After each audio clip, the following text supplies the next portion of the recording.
నిటారుగా కూర్చోండి, పద్ధతిగా కూర్చోండి. మొన్న బాబా వచ్చినప్పుడు దత్తానుగ్రహంతో పాటు కొన్ని సూచనలు మనకి ఇచ్చారు.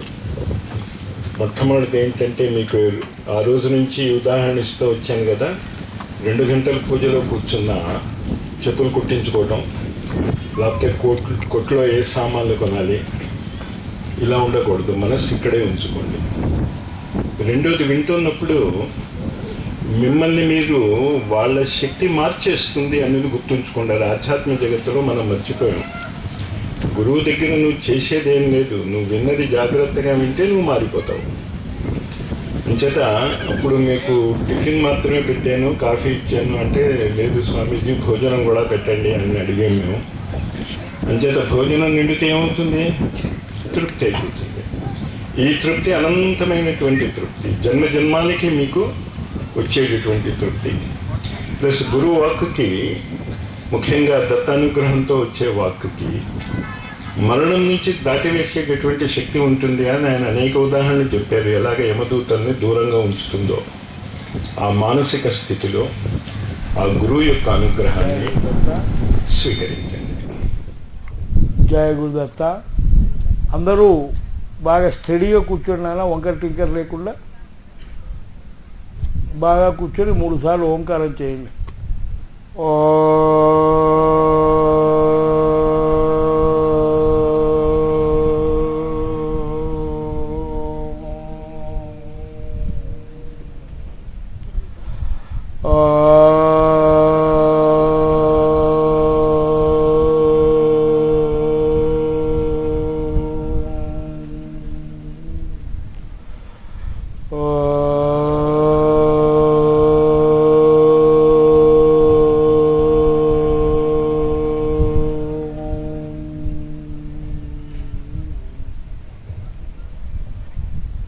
ఓంకార రూపాయ బ్రహ్మ విష్ణు శివాత్మనే వల్లభాపుర నిలయాయ దత్తాత్రేయాయ నమః.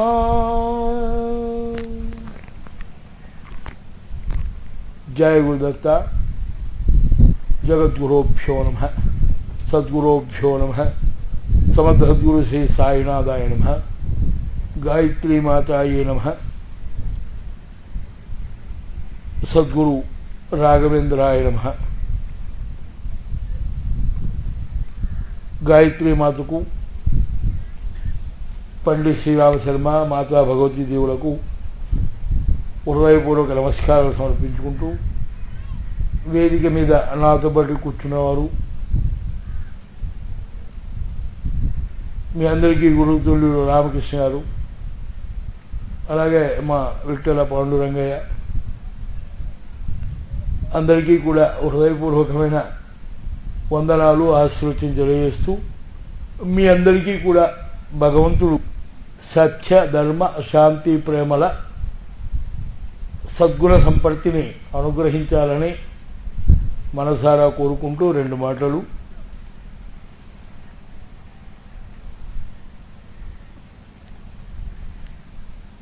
గాయత్రి యజ్ఞంలో గాయత్రి మాత యజ్ఞం చేయడానికి మీరందరూ సంసిద్ధులై కూర్చొని ఉన్నారు. బహుశా చాలా సమయం అయింది వచ్చి మనం కూర్చోబెట్టి, అయినా మీరు ఎప్పుడూ దొరకరు కాబట్టి దొరికినప్పుడే అన్ని పనులు చేయడం మంచిది. ఎందుకంటే పూర్వకాలంలో అతిథులు దొరికేవారు కాదు. అతిథుల కోసం కాచుకునేవాళ్ళు. ఇంట్లో గృహస్థులు వండుకున్న వంట వాళ్ళు తినేవాళ్ళు కాదు. ఎవరైనా అతిథి రావాలి, వాళ్ళకు పెట్టాలి, వాళ్ళు తిన్న తర్వాతనే తినాలి నియమం ఉండేది. కానీ ఈవేళ మనం అతిథి కోసం చూడడంలా అంత ఓపిక తీరిక మనకు లేవు. వండుకుంది మనమే సరిగా తినాం, ఏదో తిన్నట్టు చేస్తాం. అందుకే వచ్చినట్టు వస్తుంటాయి రోగాలు కూడా. అందువల్ల మీరందరూ ఏదో ఈ మహాయజ్ఞ మూలకంగా దొరికారు కాబట్టి కార్యకర్తలు మిమ్మల్ని నిదానంగా కూర్చోబెట్టారు, గాయత్రి మంత్ర శ్రవణం చేయిస్తున్నారు. అలాగే ఇప్పుడు 4 మంచి మాటలు చెప్పమని నన్ను కూడా తీసుకొచ్చి కూర్చోబెట్టారు మీ ముందర. జాగ్రత్తగా వినండి. ఇది వింటే ఇది కూడా మంచి ఆహారం అవుతుంది, పుష్టిని తుష్టిని రెండింటిని కూడా ఇస్తుంది. మంచి మాటలు దొరకవు. సరే రండి. భగవంతుడు మానవ జన్మనిచ్చాడు. మనము మానవుల్లాగా బ్రతకాలి అని మానవ జన్మ ఇచ్చాడు. కానీ ఈ కలియుగం వచ్చేటప్పటికి మానవుల్లో మానవులే ఉండకుండా ఇంకా వేరే వేరే వాళ్ళు కూడా ఉండడం మొదలుపెట్టేశారు. ఆకారం మానవుడిదే, ముక్కు నవ్వు చెవు అందే కూడా. కానీ దాని ఒంట్లో ఉండాల్సిన మానవుడు ఉండకుండా ఇంకెవరెవరో చేరిపోయారు. ఎలాగో అంటే నేను చిన్న ఉదాహరణ కథ చెప్తాను మీకు. పూర్వకాలం కృతయుగంలో దేవతలు, రాక్షసులు, మానవులు, మహర్షులు అందరూ కలిసిమెలిసి ఉండేవారు. ఇవాళ మీకు దేవతలు కనపడడం లేదు. కృతయుగంలో దేవతలు, మానవులు, ఋషులు, రాక్షసులు అందరూ కలిసిమెలిసి ఉండేవారు. ఒకరితో ఒకరి సంబంధాలు ఉండేవి. మానవులు దేవలోకానికి పోయేవాళ్ళు, దేవతలు మానవలోకంకి వచ్చేవాళ్ళు, రాక్షసులు దేవతలోకం పోయేవారు, దేవతలు పాతాళానికి వెళ్ళేవారు. అన్ని లోకాలతో అందరికీ చాలా ఈజీ సంబంధం ఉండేది. ఇప్పుడు టెలిఫోన్లు, సెల్ ఫోన్లు ఉన్నట్టు హాయిగా మాట్లాడుకునేవారు, ఎప్పుడు కావాలంటే అప్పుడు చూసుకునేవారు. కానీ కృతయుగం పోయిన తర్వాత ఈ పద్ధతి కొంచెం తగ్గింది. త్రేతాయుగం వచ్చింది. త్రేతాయుగంలో రెగ్యులర్గా కాకుండా అప్పుడప్పుడు కనపడడం మొదలుపెట్టారు వీళ్ళంతా. ద్వాపర యుగం వచ్చేటప్పుడు ఈ సొగం తగ్గిపోయింది. ద్వాపర యుగంలో రాక్షసులు తక్కువయ్యారు, దేవతలు రావడం తక్కువైంది, మహర్షులు తక్కువయ్యారు. మహాభయంకరమైనటువంటి దుర్మార్గ గుణాల సంపుటిగా ఉద్యమం చేయడం మొదలుపెట్టారు.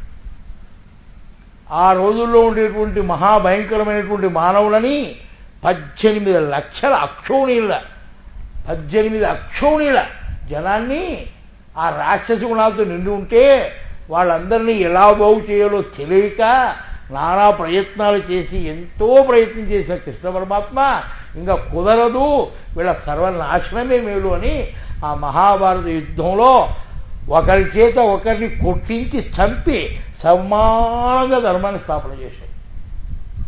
మహాభారత యుద్ధం ఊకే రావా, ఓ సంకల్పం కోసం వచ్చిందే. ఏమిరా సంకల్పం అంటే దుర్మార్గ గుణ సంపటికతో ఉన్న మానవుని చంపేసి సద్గుణ సంపన్నులను తయారు చేయాలి అని. ఆ యుగం కూడా పోయిందే, కలియుగం వచ్చిందే. ఈ కలియుగంలో ఇక్కడ దేవతలు కనపడరు, రాక్షసులు కనపడరు. ఇంకో విచిత్రం అంటే మహర్షులు కనపడరు, మాలాంటి కాషాయ బట్టలు వాళ్ళు తప్ప ఎవరు కనపడరు. ఎందుకురా అంటే వాళ్ళందరికీ భయం యుగాన్ని చూస్తే. ఇక్కడ ఉన్నటువంటి యుగంలో ఉన్న మానవుని చూస్తే మహర్షులకు, రాక్షసులకు, దేవతలకు భయం. ఎందుకురా అంటే అంత గొప్పవాడట ఈ మానవుడు. ఎందుకురా అంటే ఈ మానవుడికి ఉన్నటువంటి గొప్ప శక్తి ఎక్కడిదిరా అంటే వాళ్ళందరూ యుగ యుగాల్లో వేల వేల సంవత్సరాలు తపస్సు చేస్తే కానీ మోక్షాన్ని పొందలేరు. కృతయుగంలో వేల సంవత్సరాలు తపస్సు చేయాలి, త్రేతాయుగంలో ఇలాంటి యజ్ఞయాగాలు చేయాలి, ద్వాపరంలో చేయాలి.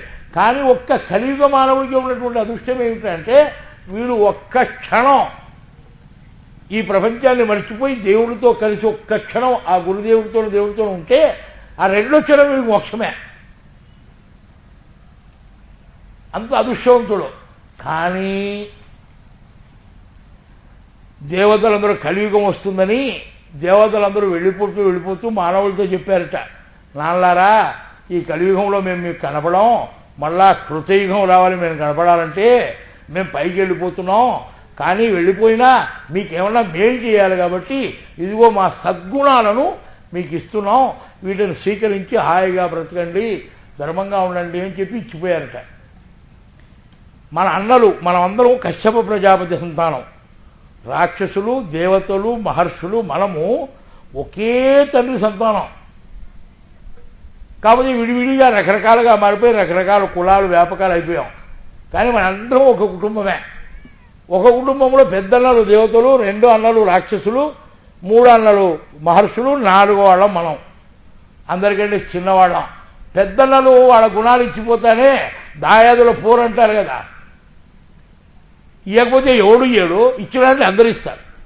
ఒక అన్న ఇచ్చేటప్పుడు 2 అన్న కూడా, 2 అన్న ఎవరు రాక్షసులు, వాళ్ళు కూడా అబ్బాయిలు మేము కూడా కనపడం రా కలియుగంలో, ఇదిగో మా గుణాలన్నీ కూడా మీకు ఇచ్చేస్తున్నాం, స్వీకరించి హాయిగా బ్రతకండి అన్నాయి.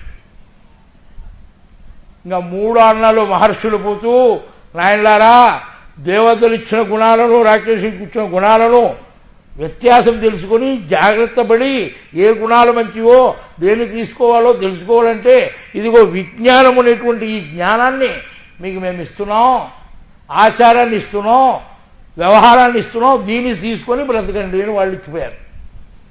మన అప్పుడు పెద్దలు, ఆ రోజుల్లో ఉన్నటువంటి కలియుగ పెద్దలందరూ ఈ రాక్షస గుణాలు మాకు వద్దు బాబోయ్ అని వాటిని మూట కట్టి ఇళ్లలో అటకలు ఉంటాయండి.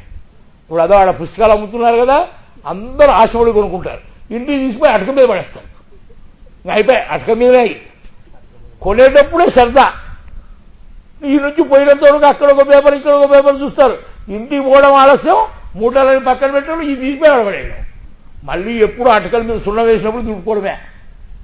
అదే స్వాతి బీతి బాతి పత్రాలు ఉంటాయనుకోండి, అవి ఎప్పుడు కళ్ళపోతే రోజు చూసుకుంటారు, టీపై మీదనే ఉంటాయి ఇళ్లలో. ఎంత అదృష్టం చూడండి, స్వాతి చూసి అదృష్టం కలుగుతుందా?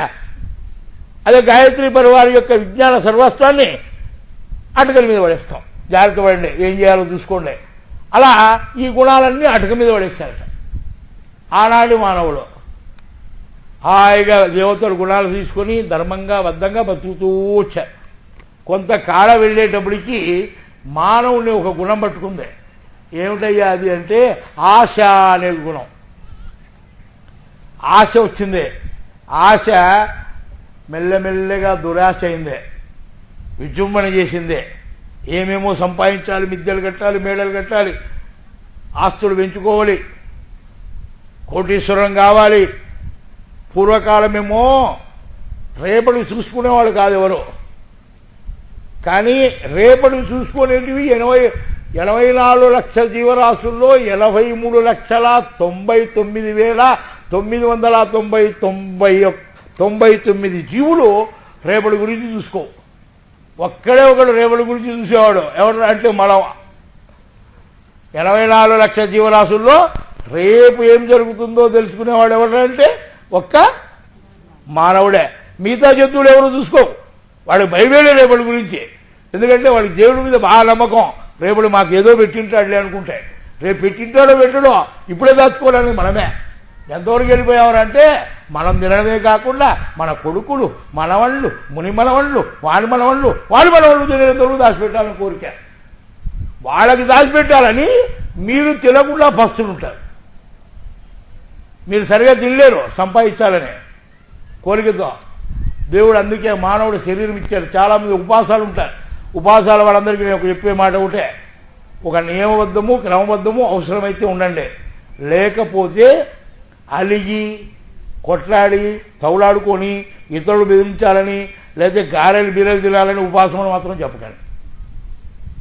అలా చెప్పితే మీకు పెట్టిన ఆహారం, మంచి శరీరం ఇచ్చాం, మంచి ఆహారం తినమని ఈ మానవుడిగా పుట్టిస్తే వీళ్ళు మానవుడిగా ఉండి కూడా తింటలేరు, వీళ్ళకు మానవ శరీరం ఇయ్యరాదు అని దేవుడు నెక్స్ట్ జన్మలో మీకు మానవ శరీరం ఇయ్యడు. ఎవరైతే మానవ శరీరాన్ని తిండి పెట్టక మార్చి నానా బాధలు పెడతారో వాళ్ళకి వచ్చే జన్మలో మానవ శరీరం దొరకదు. జాగ్రత్త. సరే రండి, ఎక్కడున్నాం చూద్దాం. మీరు వింటున్నారా వినడం లేదా అని. ఎక్కడి నుంచో పక్కకు వచ్చాం. జ్ఞాన సంపద అడగ మీద పెట్టేది అయిపోయింది. తర్వాత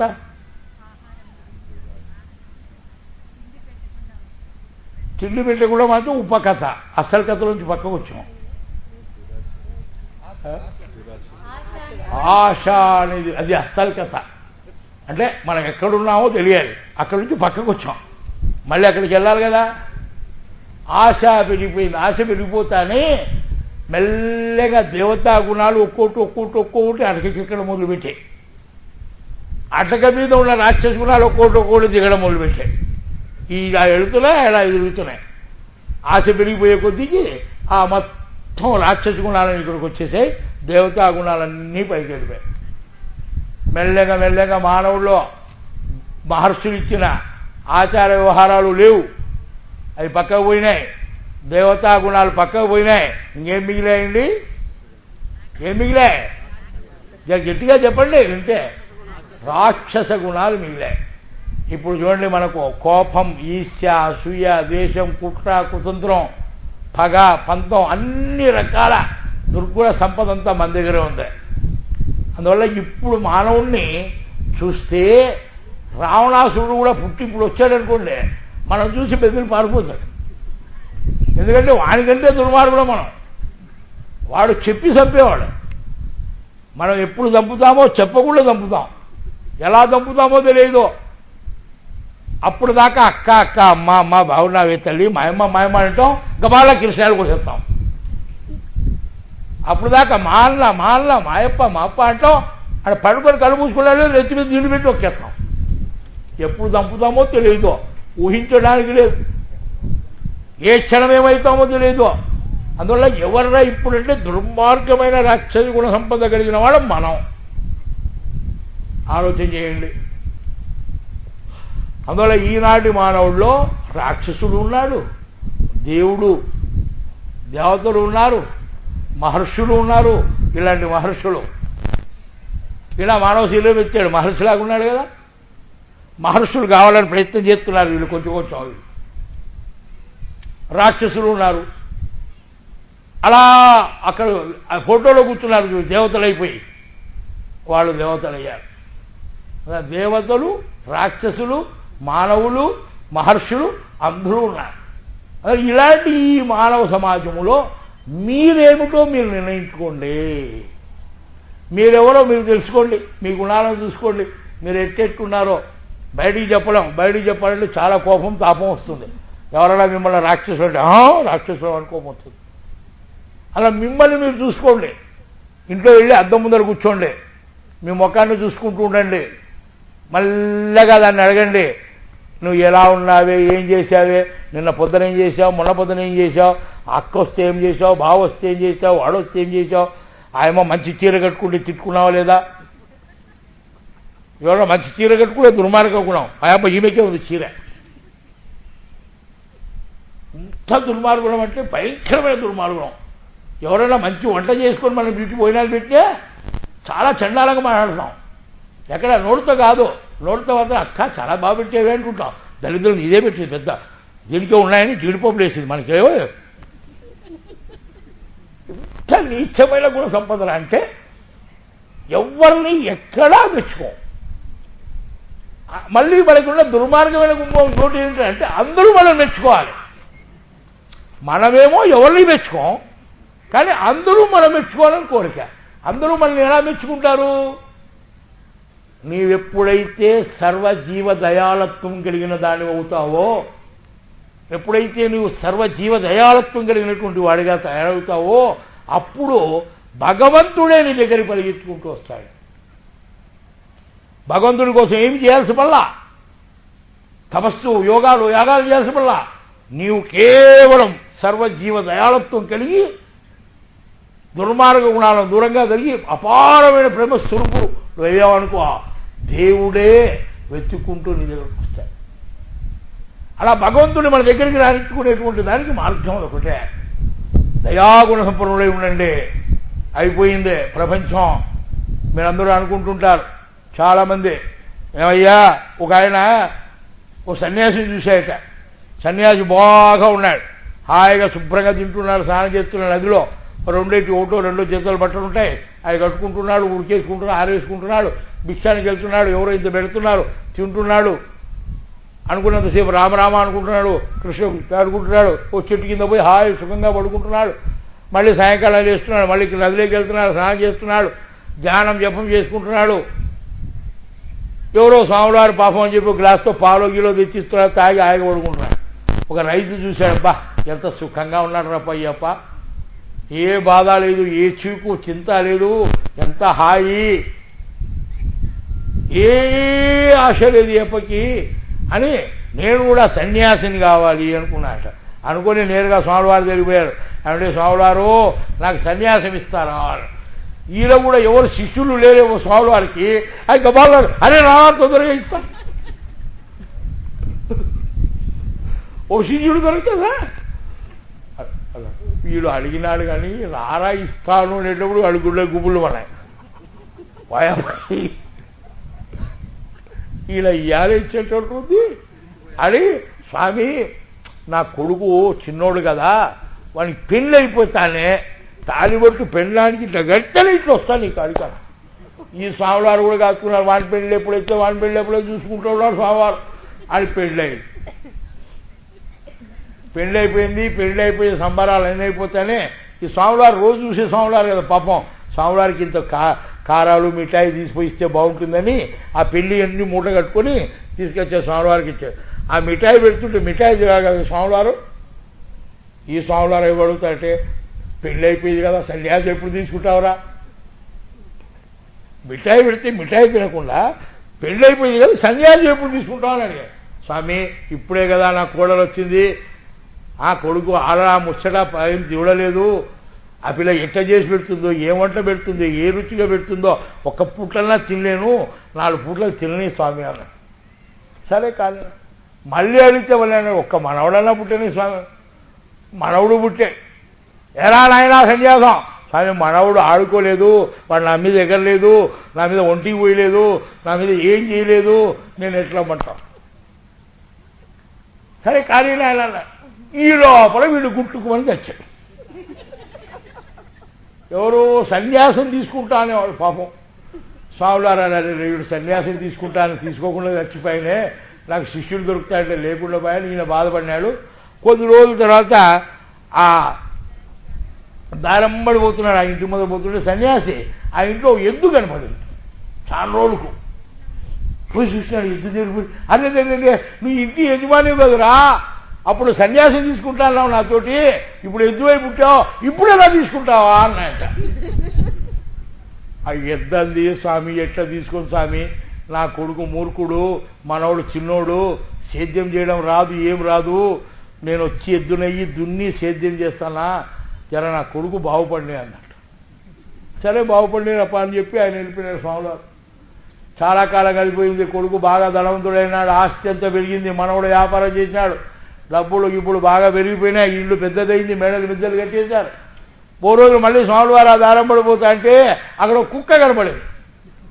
అరే పరిగెత్తుకుంటూ స్వామివారు ఎవరెవరెవరే కుక్క, నువ్వు పోయిన జన్మలో ఎద్దువు, అంతకుముందు ఏమో ఇంటి యజమానివి, నాకు శిష్యుడు అయితే అన్నావు, ఉపదేశం తీసుకుంటా అన్నావు, సన్యాసం అన్నావు, పోనీ ఇప్పుడెలా తీసుకుంటావు చెప్పు అన్న. కుక్క అంటది స్వామి చూసినావా తలుపులన్నీ ఎట్లా తెలిసిపోయినారో, నా కొడుకు కానీ మనవడు కానీ ఏమన్నా జాగ్రత్త ఉందా, ఆస్తి అంతా ఏమైపోతుందో ఏమో, అందుకోసం కాపలా కాసుకుంటున్నాను. చూడండి ఇలా ఉంటుంది మమకారం. ఎంతకాలం పోయినా మమకారం పోదు, ఎప్పుడు తెగిస్తే అప్పుడు మమకారం పోతుంది. అన్నిట్లో ఉండాలి, అన్ని పనులు చేయాల్సిందే, కానీ మనస్సును భగవంతుని వైపు ఉంచాలి. మీరు అన్ని పనులు చేయండి, పెళ్లి చేసుకోండి, పిల్లలు కనండి, సంసారం చేయండి, ఆస్తులు సంపాదించి అన్నింటినీ చేయండి, ధర్మబద్ధంగా ఉండండి, న్యాయబద్ధంగా ఉండండి. లేకపోతే పాము కాటేయడానికి రెడీగా ఉంది, రెడీగా. టీవీలన్నీ చెప్తున్నాయి ఇప్పుడు 2012 తర్వాత ప్రపంచం ఉండదో, మాయమైపోతుంది అని. అదిగో అక్కడ ఏదో దేశంలో ఒక మాయదార రోగం వచ్చిందంట, కుప్పలు కుప్పలు తీసుకుపోతుంది. మీకు తెలుసో తెలియదో, 1960 లోపల 54, 60 ప్రాంతంలో అనుకుంటాను 8 కోట్ల మంది జనాన్ని బలి తీసుకుంది ఓ రోగం ప్రపంచవ్యాపకంగా. 8 కోట్లు, ఆ రోజులో 8 కోట్ల మంది అంటే చాలా జనం పోయినట్లే. మరి ఇప్పుడు ఈ రోగాలు ఎన్ని కోట్ల మందిని బలి తీసుకుంటుందో తెలియదు. మహామారి. ఎందుకంటే ఎందుకు వస్తున్నాయి మహామారిలో? మనమే కారణం. మన గుణ సంపద పోయింది. మానవుడు మనని మనుషుల్లాగా ఉండండి అంటే మనం రాక్షసులుగా మారాం. మనిషి మనిషిగా ఉంటే సమతుల్యం ఉండేదే. మనం రాక్షసులం అయ్యాం కాబట్టి ఆనాడు మీ అందరికీ గుర్తుందా పురాణాల్లో ఏ పురాణం ఎత్తుకున్నా ఏముంటుంది? అవతారానికి ముందు భూదేవి పరిగెత్తుకుంటూ వెళుతుంది నారాయణ దగ్గరికి. నారాయణ అప్పా తండ్రి ఈ భూభారం భరించలేకుండా నువ్వు తగ్గించు అని. ఆయన అవతారం ఎత్తి వచ్చి ఏదో రూపంలో అందరినీ తుంచేసి రాక్షసులందరినీ పంపించి ఆమెకు భూమిని సమతుల్యం చేసిపోతాడు. కానీ ఇవాళ నారాయణుడికి పరీక్ష. ఇవాళ రాక్షసులు లేరు. ఇవాళ నారాయణుడు ప్రత్యక్షమై భూమిని సమతుల్యం చేయాలంటే ఎవరు చంపాలి? మనందరినీ చంపాలి. ఎందుకంటే మనమే రాక్షసులం. అందులో దేవుడికి కూడా పరీక్ష వచ్చింది ఇప్పుడు. అందులో ఈ మాయదారి రోగాలన్నీ వస్తున్నాయి. అందువల్ల నాయనలారా జాగ్రత్తగా ఉండండి, మారండి. ఇంకా సమయం లేదు. ఎప్పుడో ఆ రైతు సన్యాసం రేపు తీసుకుంటా ఎల్లుండి తీసుకుంటా అన్నట్టు మీరు కూడా రేపు మారదాంలే, ఎల్లుండి మారదాంలే, ఈ కొడుకు పెళ్లి చేశాక మారదాంలే, ఈ కోడలి 4 తన్నాక మారదాంలే అని మాత్రం అనుకోకండి. భయంకరమైన గుణాలను వదిలిపెట్టండి. దయార్థ హృదయులు కండి, ప్రేమ హృదయాలు కలిగండి.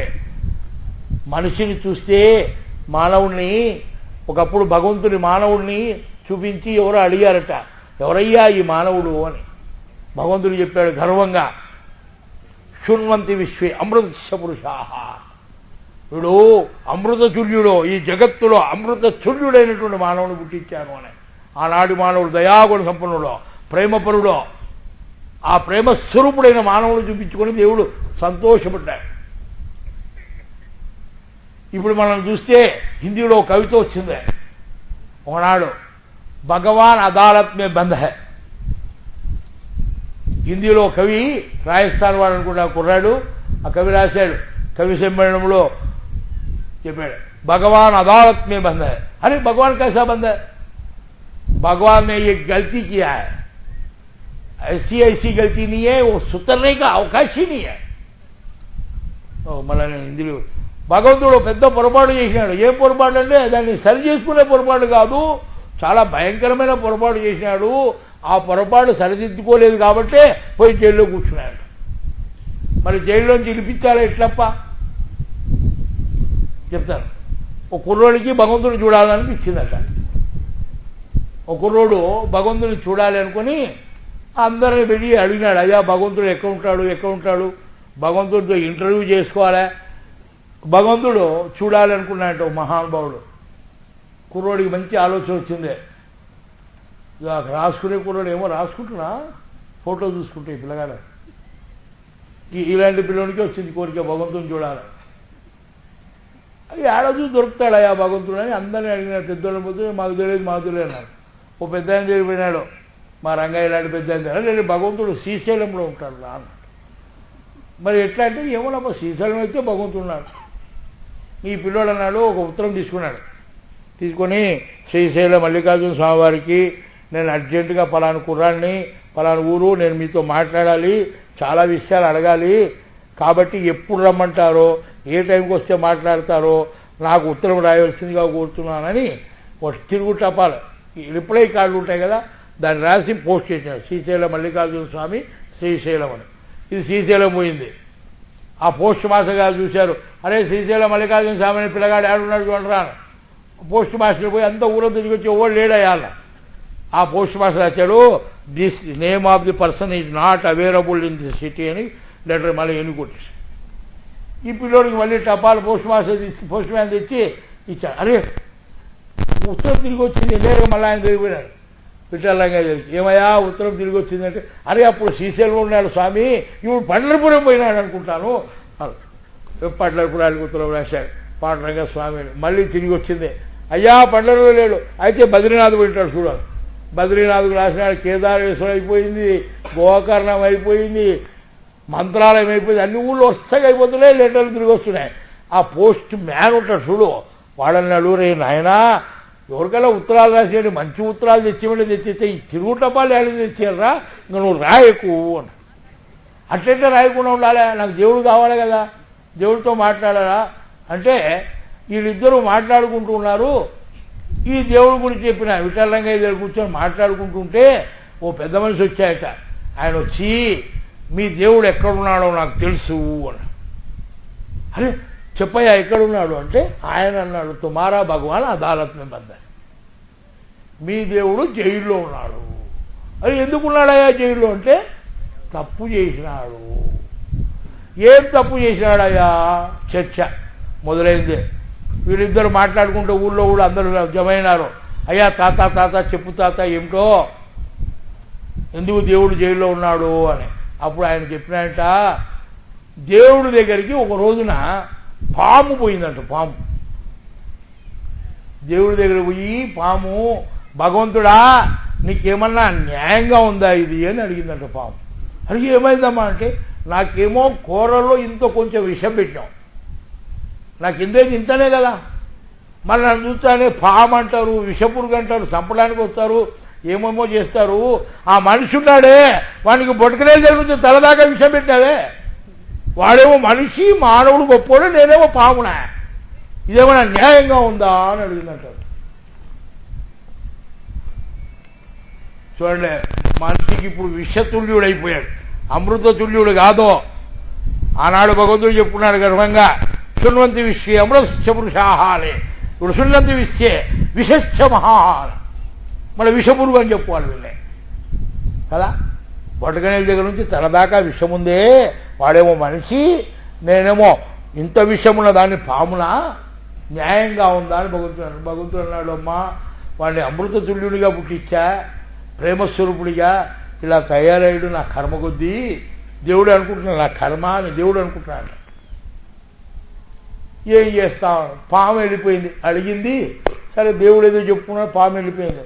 మరుసటి రోజున కుక్క పోయిందంట. కుక్క దేవుడి దగ్గరికి, ఏం భగవంతుడా విశ్వాసంలో ఎవరు గొప్ప అందంట. అమ్మా కుక్క తల్లి నువ్వే గొప్ప అన్నాడు. మరి నాకింత విశ్వాసం ఉండే, నాలో ఒక గొప్ప గుణం ఉంది కదా, నేను ఎంతో గొప్పదాన్ని. ఆ మనిషి ఉన్నాడే ఏమాత్రం విశ్వాసం లేదు ఎవరికి, వాడిని నా పేరు పెట్టి తింటారే న్యాయమా?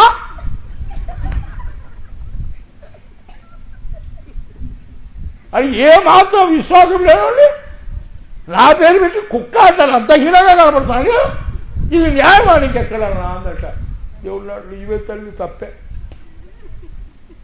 చూడండి, ఆలోచన చేయండి. కుక్క కూడా మనని దాని పేరు పెట్టి తిడితే చూ అంటుంది, దానికి కూడా అసహ్యం అయిపోయినాం మనం. ఎందుకంటే దాని గొప్ప గుణం ఉంది, మనకు లేదా గుణం. మరుసటి రోజున గాడిద వెళ్ళిందంట. గాడిద, భగవంతుడా అంతే. ఏమమ్మా చెప్పు తల్లి, నువ్వు ఎందుకు వచ్చావు? ఓర్పులో ఎవరు గొప్ప? నువ్వే గొప్ప తల్లి. గాడిద కూడా అంత ఓర్పు ఇంకెవ్వరికి లేదండి ప్రపంచంలో, మహా ఓర్పు. నువ్వే గొప్పదానివమ్మా. మళ్ళీ ఏమాత్రం ఓర్పు లేని మనిషిని గాడిదాన్ని తింటారు, న్యాయమేనా?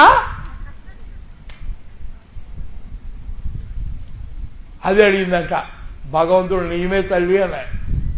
ఈ జంతువులని ఇలా అడగడంతో బాధపడి భగవంతుడు, ఈ మనిషి అమృత తుల్యుడైనంత వరకు నేను బయటికి రాను అని తనను తాను జైల్లో పెట్టుకొని కూర్చున్నాయట.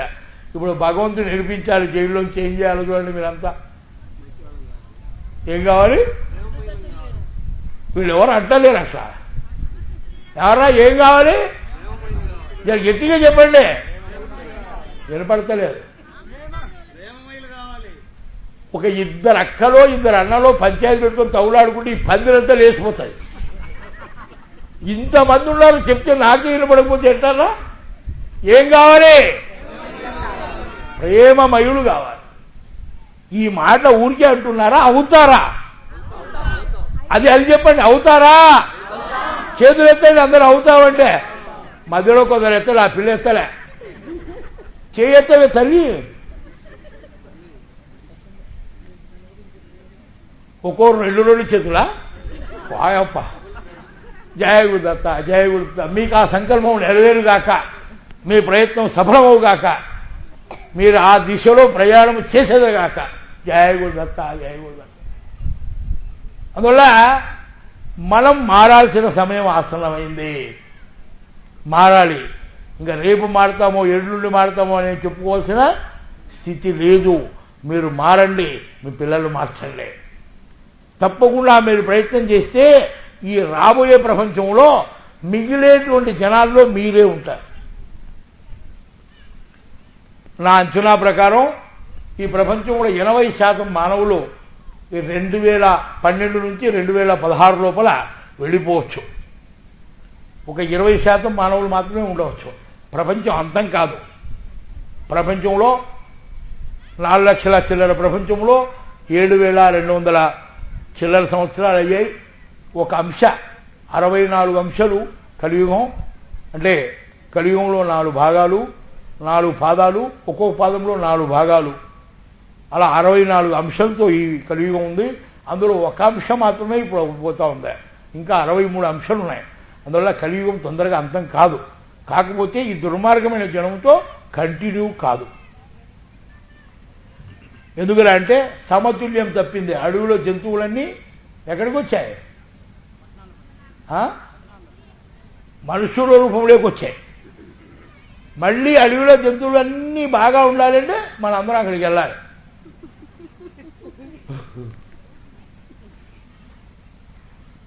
అప్పుడే సమతుల్యం వస్తుంది. అది జరగబోతాం. మానవ జనాభా తగ్గి జంతు జీవజాలం పెరిగి మళ్ళీ పాత యుగం కొంచెం కాలం నడుస్తుంది. దానికోసం వెళ్ళబోయేటువంటి వారిలో మీరు లేకుండా చూసుకోండి. ఇల్లంటాము, ఇల్లంటాము, నీరు ఎక్కడే చిలక. ఇల్లంటాము, నీరు ఎక్కడే చిలక. వల్లకాటిలోన 3 అడుగుల నేల నిదిగాదటే చిలక. నాది నాదంటావు,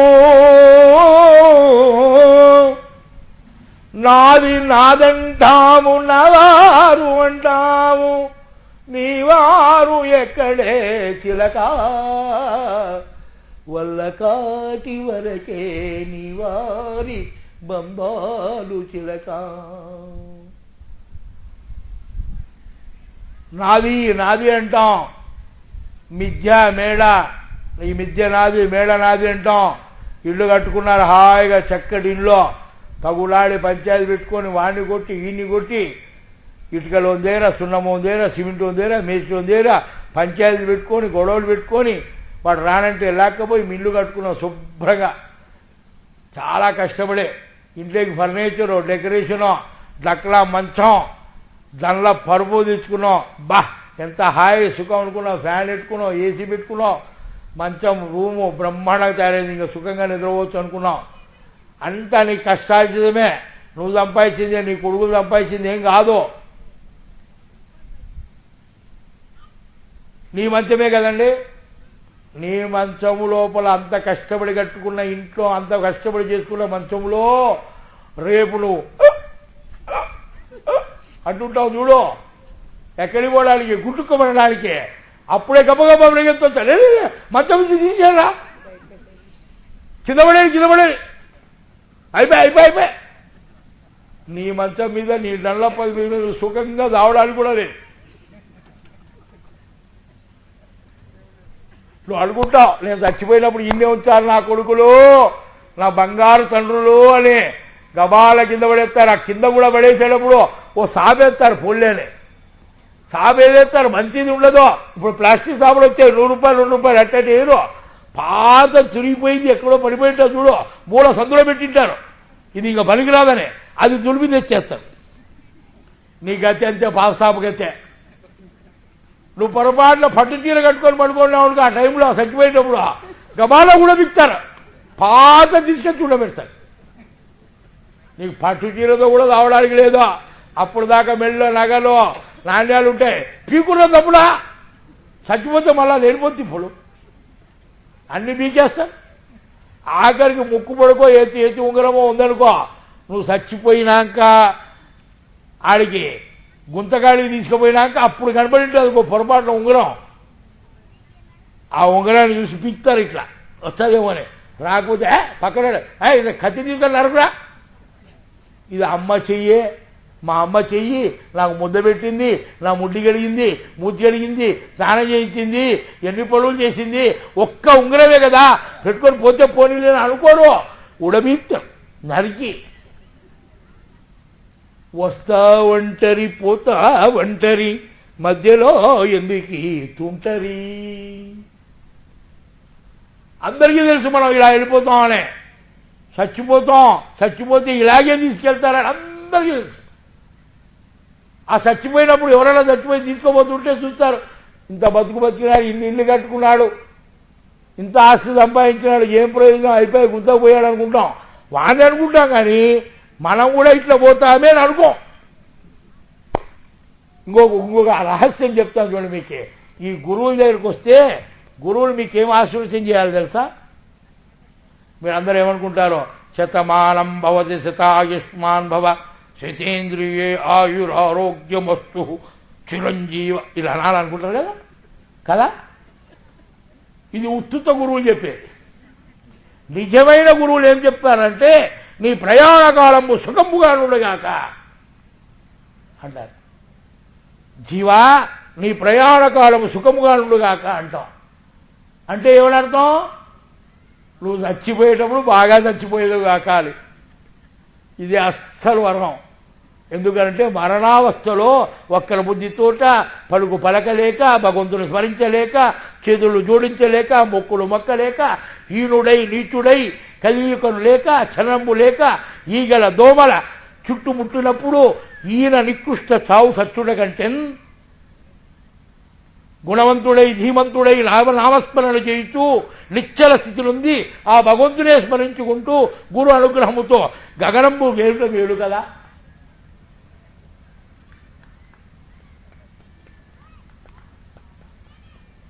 అందుకోసమే గురువులు చేసేటువంటి ఏమిట్రా అంటే నీవు నీ మరణకాలం అంటే మీ అందరికీ కోపం వస్తుందని మేమేం చేస్తుంటాం అంటే ఇట్లా అంటుంటాం నోట్లోనే, బయటికి అన్నాం.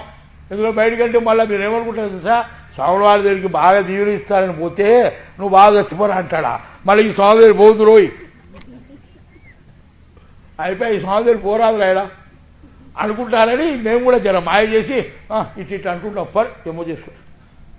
నిజంగా హృదయపూర్వకంగా దీవించాలంటే ఇదే దీవెనివ్వాలి. ఎందుకంటే అది సులభం కాదు.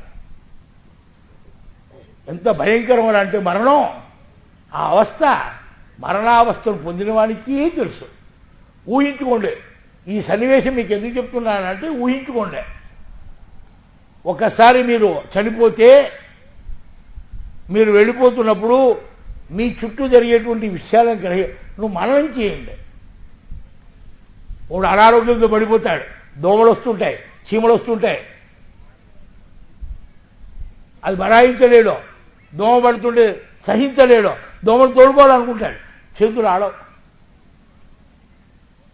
చూడండి, ఇవాళ కోమాలో పడిపోయిన వాళ్ళు చాలామంది ఉన్నారు. కోమాలో పడిపోయిన వాళ్ళ స్థితి ఏం తెలుసా? వాళ్ళ పిల్లలు ఎప్పుడు పోతాడరా బాబు వీడు వద్దని పెట్టుకుంటాడు, బరాయించలేరు. కోమాలో వాడు ఉండి ఊగా పడిపోయి ఉంటాడు. వానికి ఇస్తరాలే, సేవలు చేయాలి, రోజు కనిపెట్టుకొని ఉండాలి. ఏళ్ళు ఉంటాయి కోమాలో ఉన్నవాడు. ఎవరు చేస్తారు సేవ? ఎందుకంటే భావం మారిపోయింది, మనకి గుణం మారిపోయింది. ఇతరులను సేవించాలి, పూజించాలి అనే గుణాలే లేవు మనకి. ఎవరికైనా మీరు సేవ చేసినారంటే స్వార్థం ఏమన్నా వస్తుందని. నువ్వు యజ్ఞంలో కూడా కూర్చున్నారంటే మీ అందరూ కూర్చున్నారు, కొంచెం మెలేగా ఏదో కర్మ పోతుంది, పాపం పోతుంది, అది పోతుంది, ఇది పోతుంది అంటేనే మా వాళ్ళు కూడా చెప్పింటారు మాయమాటలు, అన్ని పోతాయి రండి అని చెప్పినా మాయమాటలు అందరికీ చెప్పాలి. మీరు ఇది యజ్ఞం చేస్తే పోతుంది. ఎలా యజ్ఞం చేస్తే పోతుంది? యజ్ఞంలో దృష్టి ఉంచి, బుద్ధి ఉంచి, మీ మనస్సును లగ్నం చేసి మీరు యజ్ఞం చేస్తే నిజంగా ఆ సమయంలో యజ్ఞభట్టారకుడు మీరందరూ మీ ముందర అడిగి అగ్ని చూసుకోండి. ఇవాళ కొత్త విచిత్రమైనటువంటి లీల చూపిస్తాను యజ్ఞభట్టారకుడు. మేము ప్రతిరోజు యజ్ఞం చేస్తాం. పౌర్ణానికి యజ్ఞంలో మా పిల్లలు వచ్చి రకరకాల ఫోటోలు తీస్తారు.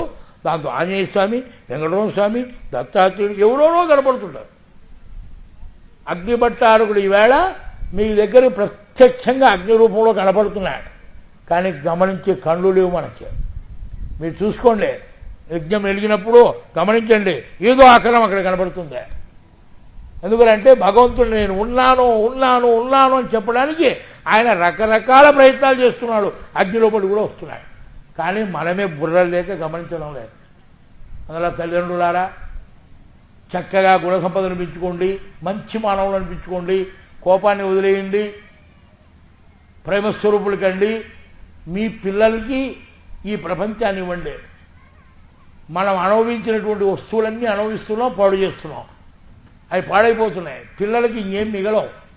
అందువల్ల మీరు మంచి గుణ సంపన్నులైతే ప్రకృతి బాగుంటుంది. మంచి ప్రకృతి అందిస్తే మీరు మంచి తల్లిదండ్రులు అనిపించుకుంటారు. అలా చేయండి అని కోరుకుంటూ, సమయం ఎక్కువైందేమో తెలియక ఏదో ఎక్కువసేపు మాట్లాడేసినట్టున్నాను.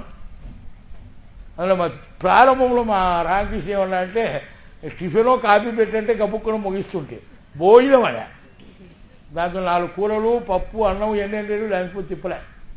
సరే, సద్గురు మహారాజకి జై, గురుదేవ దత్తకి జై. యజ్ఞం త్వరగా చక్కగా చేసుకోండి, శ్రద్ధగా చేసుకోండి. వస్తువులు గబగబా వేసేయాలనుకోకండి. ఇట్లా నెయ్యింత గుమరించాలి, పొడేసేయాలి, పని అయిపోతుంది అనుకోకండి. శ్రద్ధగా చిటికెలు వేసినా శ్రద్ధగా. నేనేం చేశానంటే 108 యజ్ఞాలు పెట్టాను. నెయ్యి మాత్రం నేను తక్కువ వాడేవాడిని. ఎందుకంటే నేను ఒక మాయదారి పని చేశాను. నా నెయ్యి వేసే గంటలో ఇంతే ఉంటుంది రంధ్రం. ఎంత వేసినా ఒక చుక్కే పడుతుంది. 2వ చుక్క ఛాన్స్లే, మీ ఎన్నిసార్లని ఒక చుక్కే. అందువల్ల నా యజ్ఞంలో ఎన్ని కుండీలు వెళ్ళినా పెట్టుకో, ఆవు నెయ్యి తక్కువ పడుతుంది. ఎందుకంటే వేసేవాడు శ్రద్ధగా వేయాలి. ఎంత వేసినా ముఖ్యం కాదు, శ్రద్ధ ముఖ్యం. అందులో భక్తిగా శ్రద్ధగా జాగ్రత్తగా వేయండి, వస్తువును సద్వినియోగం చేయండి. మహానుభావులు వాళ్ళకి ఏ సంకల్పం అయిందో ఏమో, ఇంత పెద్ద యజ్ఞం ఈ ఎండల కాలంలో ఇక్కడ పెట్టినారు. ఇదో ఇంతమంది అమ్మలను రప్పించారు. చూడండి ఎంతమందో. ఇంతమందిని ఒక్కసారిగా మీరు చూసే భాగ్యం, మీ అందరితో కలిసి మెలిసే భాగ్యం. అందులో ఇది మంత్రాల రాఘవేంద్రుడు నడయాడిన భూమి. ఆ భూమిలో యజ్ఞం చేయడం మహాపుణ్యం. ఆ పుణ్యం మీ అందరికీ లభించిందే. మీరు నిజంగా పుణ్యాత్మలో మీరు చేసుకున్నటువంటి పాపాలన్నీ కూడా పోయినాయనుకోండి. పోవాలా ఉండాలా? అబ్బా, ఇప్పుడు జర సౌండ్ పెద్దగా వచ్చింది. సరే, మీ అందరూ కోపము అనే గుణాన్ని వదిలేస్తామని చెప్పండి. మీ పాపాలు ఈ క్షణంలో ఇక్కడ నుంచి దూరం పంపించేస్తా. కోపము అందరూ చెప్పాలి, కొందరు చెప్పడంలా. నిజంగా వదిలేస్తారా? మళ్ళా పుచ్చుకోరా? అయితే ప్రతిజ్ఞ చేయండి. ముందు ప్రతిజ్ఞ కంటే ముందు దేవుని ప్రార్థిద్దాం. ఓ దేవాది దేవా చెప్పండి అందరూ.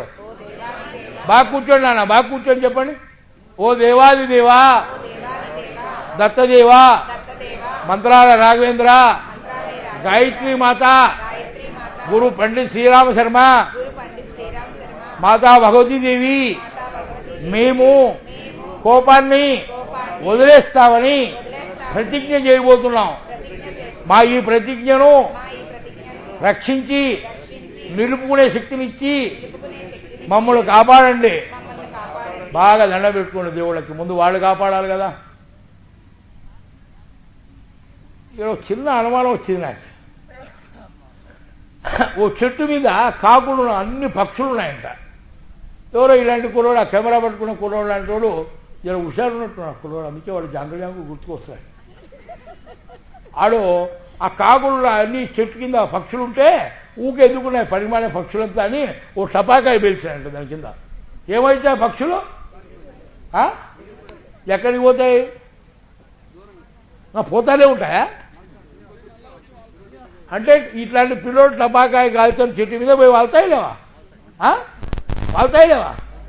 అంటే టపాకాయ మీద పేల్చిన చెట్టు మీద వాలవు, టపాకాయ పేల్చిన చెట్టు మీద వాళ్తాయి కదా. ఇప్పుడు నేను ప్రతిజ్ఞ చేస్తానంటే మీరు ప్రతిజ్ఞ చేయడానికి సంకల్పం చేశాను. ఇంతమంది చేస్తా అంటే మధ్యలో నేను ఒక్కడిని చేయలేను. నేను ఎవరన్నా మీ చేసేట వాళ్ళందరి పాపాలను ఇప్పుడు నేను లేపుతున్నాను. కాకుళ్ళు లేపినట్టు టపాకాయ పేల్చి అవి లేచి బయటికి పోవడానికి తయారవుతాయి. వాడిని బయటికి పంపిద్దామని నేను ప్రయత్నం చేస్తుంటే ఎవడో నేనెందుకు ప్రతిజ్ఞ చేయలేని మౌనంగా ఉంటాడు. కర్మగాలి ఎన్ని పోయి వాడి మీద వాలిపోతాయి. నేను వాటిని ఇక్కడ పంపుదామంటే అవి ఇక్కడ వస్తాయి. అందువల్ల ప్రతిజ్ఞ చేసేటప్పుడు అందరూ గట్టిగా చేయండి, ఎవ్వరు నోట్లో అనగండి. అంటే మాత్రం ఈ పాపాలు ఆడిపోయి మీకు వస్తాయి. మళ్ళా ఇవాళ మీరు నిజంగా ఇది ఏదో ఆషామాషిగా చెప్పే మాట కాదు, నేను చెప్పే మాట దత్తాత్రేయుని మాట. నిజంగా మీ కర్మలు చాలా బయటికి వెళ్ళిపోతాయి. ఇవాళ నుంచి మీరు కర్మరహితుడైనటువంటి మానవులు అవుతారు. ఇది మీకు ఇచ్చిన వరం ఇవాళ. అందువల్ల గట్టిగా ప్రయత్నం చేయండి. మేము పలుకుతలేదు గట్టిగా, మేము కోపాన్ని వదిలేస్తున్నాం. మేము కోపాన్ని వదిలేస్తున్నాం. మేము కోపాన్ని వదిలేస్తున్నాం.